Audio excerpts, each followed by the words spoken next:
I just want to get your thoughts on Trump, the Trump phenomenon, and what you can tell about the rest of the world by looking at their reaction to Trump. Well, Trump is the equivalent of a Hollywood actor on the movie screen. And the anti-Trumps people are other actors in the movie. And so humanities, those people who get caught in it, oh yeah, he's the baddie. He is. He's the baddie in this movie. That Trump, he's the baddie. Oh no, he's the goodie. He is the person I like. Right?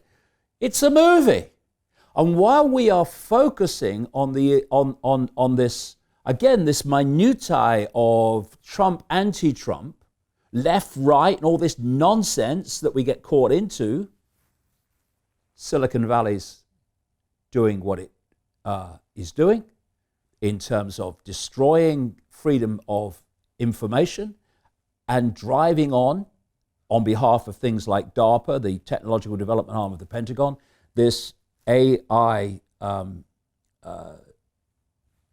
transhumanist agenda. It's a diversion. And you know, just a quick one, I talk about this hidden hand. These here today, gone tomorrow politicians are just that. Here today, gone tomorrow. What we need to look at is that which is always there, because that's where the power is. That's what pushes this agenda on, no matter who's in power, who's the president, what party, whatever. A quick example. In September 2000, an organization in America called the Project for the New American Century published a document calling for the American government to, quote, fight and decisively win multiple theater wars, to bring about a series of regime changes. And it named the countries that they wanted to regime change: Iraq, Libya, Syria, Lebanon, Iran, North Korea, China. The people who published that document included Donald Rumsfeld, who a few months later would be Secretary of State for Defense in the Bush administration, Paul Wolfowitz, who would be his deputy at the Pentagon, Dick Cheney, who would be de facto president under Bush for 2 terms, Dov Zakheim, who would control the entirety of the Pentagon budget in that same period. In that document in September 2000, they said that this process of transformation, all these regime changes, would necessarily be slow, this is the quote, absent some catastrophic and catalyzing event like a new Pearl Harbor.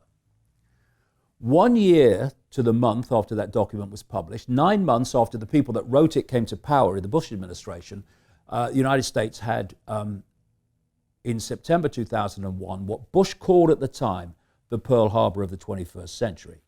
As a result of that, this process of regime change was triggered by the so-called war on terror justified by 9/11, which the official story of 9/11 is tragically laughable when you break it down and you see how the contradictions. Anyway, this is where I'm going in terms of the politicians and Trump. First man in, of course, officially, George W. Bush.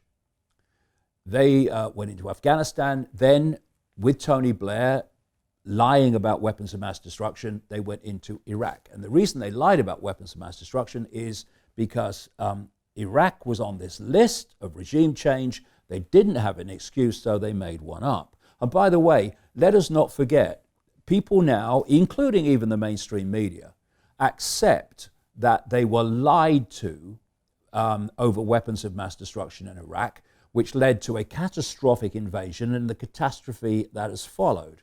Let us not forget that the very same people, not the same agencies, the same governments, the same personalities that told us there were weapons of mass destruction in Iraq when they knew they weren't were the same people that gave us the official story of 9/11. Okay, so the list, Iraq. Then they go into Libya, also on the list. But now Bush is gone, Blair's gone. Now it's Barack Obama. He's a Democrat, not a Republican. And it's David Cameron. He's a conservative, not the illusory of Labour, Blair. But now they're going into another one on the list, and then into Syria. And again, creating mayhem and catastrophe. Libya is one of the great world's basket cases now, when it was the highest per capita income country in Africa before they sent the boys in. And so that was Obama, and that was Cameron. Then we come to Trump. And Trump is now, yes, he's supposed to be a Republican, but he's the anti-establishment man. He's a maverick. A maverick who was going to drain the swamp and handed the American economy to Goldman Sachs from day one or before day one. But who is he demonizing now?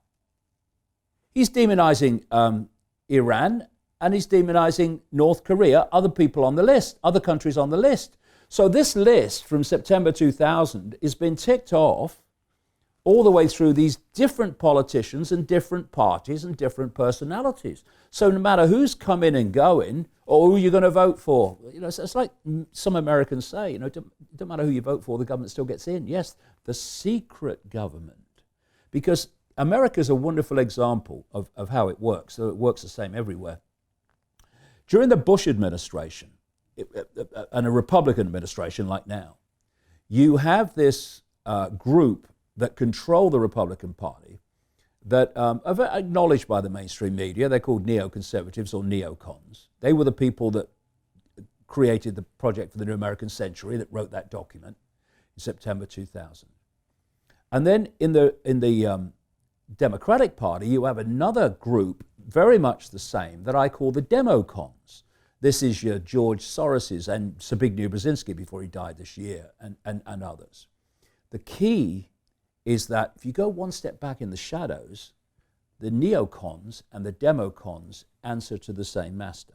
So it means that whether it's one or the other, Republican or Democrat, that is always in power. And that's what's been driving this agenda of ticking these countries off as these people come in. Continue watching this fascinating conversation for free by clicking on the link below to visit our website, learn from the best minds in the world, and connect with a community of passionate people building the best versions of themselves. Just click on the link below, and I'll see you on the inside.